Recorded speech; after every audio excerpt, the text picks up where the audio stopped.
This is the story of Snow White and the Seven Dwarfs. To play the story right now, press the flashing forward button.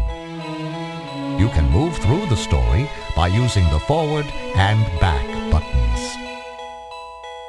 You can switch between playing the story or reading it yourself by clicking the mode button. Click the pause button to make the story pause or run. You can choose which scene to play by using the scene selector at the top of the screen. You can quit at any time by pressing the quit button. So, press the flashing forward button and let's begin now.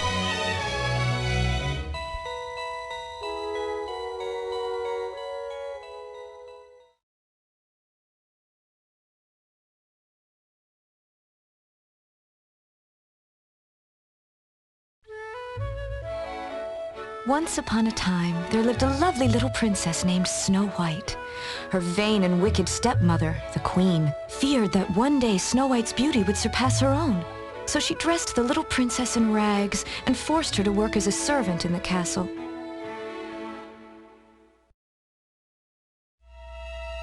Each day, the Queen consulted her magic mirror. Magic mirror on the wall, who is the fairest one of all? As long as the mirror responded in the Queen's favor, Snow White was safe. One day, as Snow White was drawing water from a well, she made a wish. She wished that the one she loved would find her, and she dreamed about how nice he would be.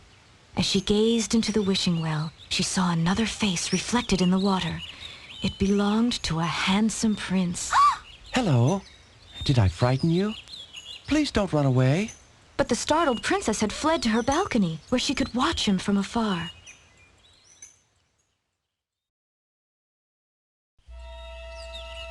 At that moment, the Queen was spying on Snow White and the prince. When she saw them together, she flew into a jealous rage and rushed to her magic mirror, demanding an answer.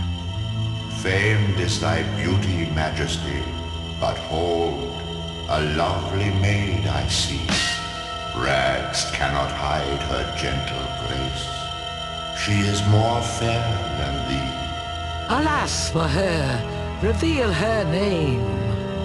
Lips red as a rose, hair black as ebony, skin white as snow. Snow White.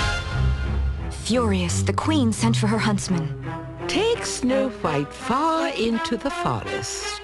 Find some secluded glade where she can pick wildflowers. And there, my faithful huntsman, you will kill her. But your Majesty, the little princess. Silence! You know the penalty if you fail.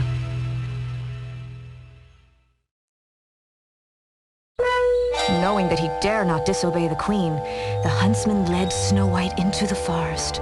But when it came time for him to harm Snow White, he stopped and fell to his knees. I can't do it. Forgive me, Your Highness. Why, I don't understand. The Queen is mad. She's jealous of you. She'll stop at nothing. Now, quick, child. Run. Run away. Hide in the woods. Anywhere. And never come back.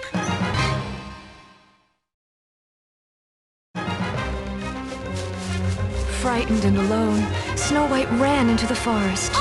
Blazing eyes peered out at her from the darkness. Eerie shrieks pierced the air.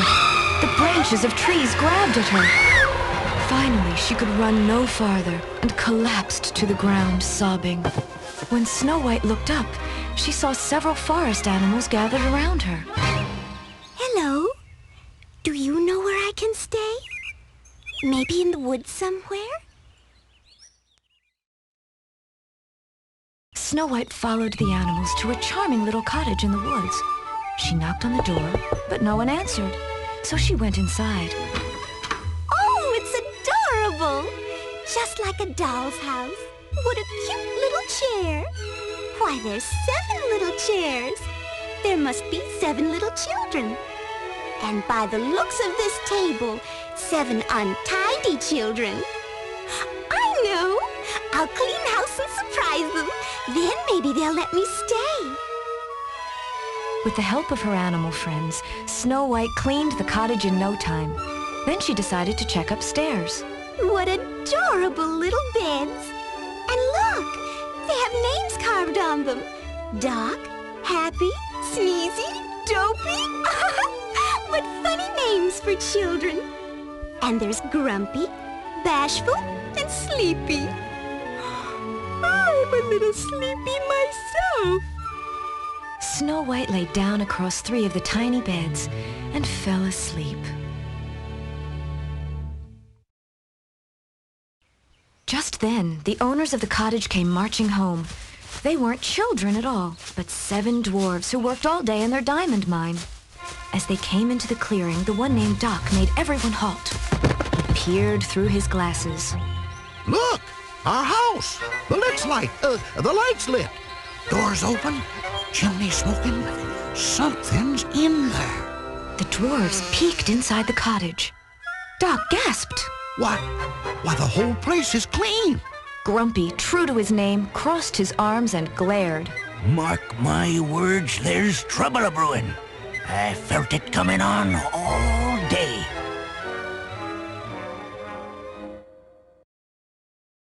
Suddenly, the dwarves thought they heard a sound. Doc looked toward the stairs. It's up there, in the bedroom. Cautiously, the 7 little men went to investigate. Doc slowly opened the door and peered in. Why, it's a girl. As the dwarves approached the sleeping princess, she began to stir. She's waking up. Hide! Doc dashed behind the beds, and the other dwarves ran after him. Snow White yawned and stretched. Then she noticed 7 pairs of eyes looking at her over the end of the beds. She sat up, smiling. How do you do? How do you do what? Grumpy folded his arms, scowling. Snow White laughed. Let me guess. You must be Grumpy. I know who I am. Who are you? Oh, how silly of me. I'm Snow White. The princess? Doc looked very impressed, but Grumpy frowned. Tell her to go back where she belongs. Snow White pleaded with her hosts. Please don't send me away. If you do, the queen will kill me. Grumpy shook his head. The queen's an old witch. If she finds you here, she'll swoop down and wreak her vengeance on all of us. Oh, she'll never find me here. And if you let me stay, I'll keep house for you. I'll wash and sew and sweep and cook. Cook? Doc rubbed his tummy. Hooray! She stays! Back in the castle, the wicked queen stood before her mirror. Magic mirror on the wall, who now is the fairest one of all? Beyond the 7th fall, in the cottage of the 7 dwarfs, Snow White still lives, fairest one of all. I've been tricked. I'll go myself to the dwarf's cottage in the woods. I'll go in a disguise so complete, no one will suspect me. The queen concocted a magic potion, then transformed herself into an ugly old peddler woman. And now, a special sort of death for one so fair. What should it be? Ah, a poisoned apple.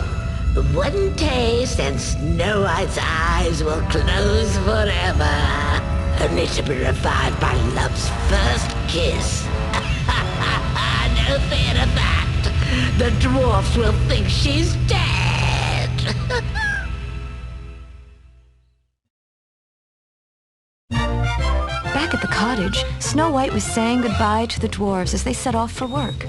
As she kissed each one on the head, Doc stood close by.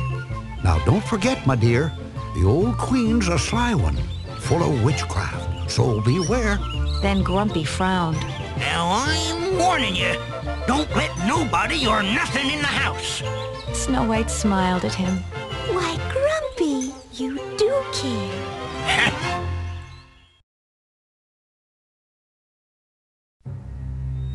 Shortly after the dwarves left, the old peddler woman appeared at the cottage.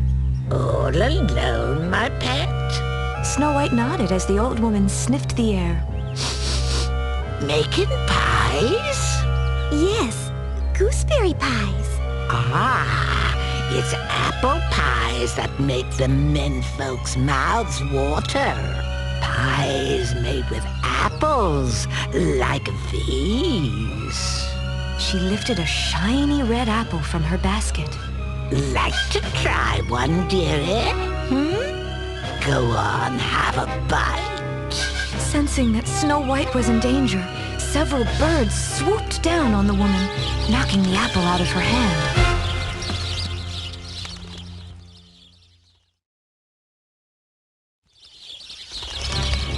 Snow White tried to shoo the birds away. Stop it! Go away! Shame on you, frightening the poor old lady. Ah, my heart. Ah, my poor heart. Take me into the house and let me rest. A drink of water, please.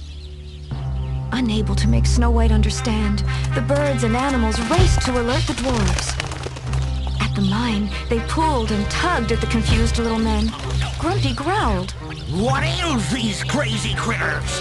They ain't acting this way for nothing. Doc thought about it. Maybe it's the Queen. Grumpy galloped off on the back of a deer.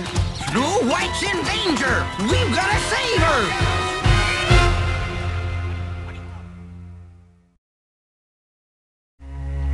Meanwhile, the Queen picked up the poisoned apple.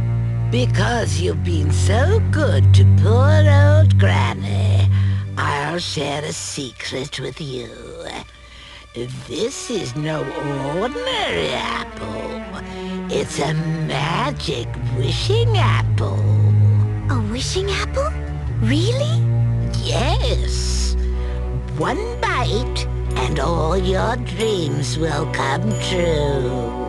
The old woman grinned at the princess. Perhaps there's someone you love. Snow White remembered her prince. Well, there is someone. I thought so. Old Granny knows a young girl's heart. Now, make a wish and take a bite. Snow White did so. Oh, I feel strange.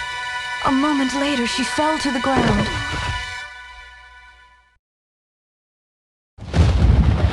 A sudden storm began to rage as the dwarves reached the cottage, where they found the lifeless Snow White.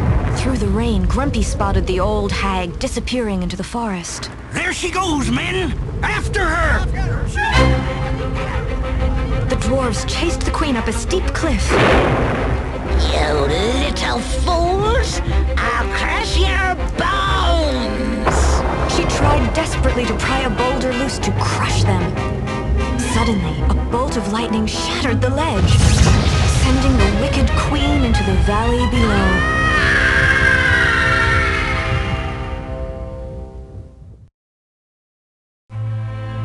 Though the evil queen was gone forever, the princess was still locked in her spell. So beautiful was she, even in death.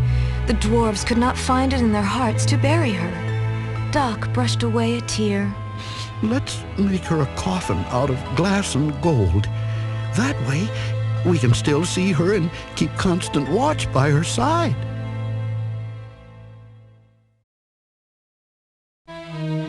The prince heard of the beautiful maiden who slept in the glass coffin. He rode to the cottage of the 7 dwarves, and they took him to Snow White. Gently, he kissed her. Then slowly her eyes began to open. The spell was broken. Love's first kiss had brought her back to life. Snow White's wish finally came true. She bid the 7 dwarves goodbye as the handsome prince swept her into his arms. Soon wedding bells rang, echoing throughout the forest. From then on, Snow White and her Prince Charming lived in their castle in the clouds, happily ever after.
If you really want to quit, click on the picture of Grumpy. To play the story again, click on the picture of Dopey. Click on Doc to sample more CD read-alongs and other Walt Disney Records products at Disney.com.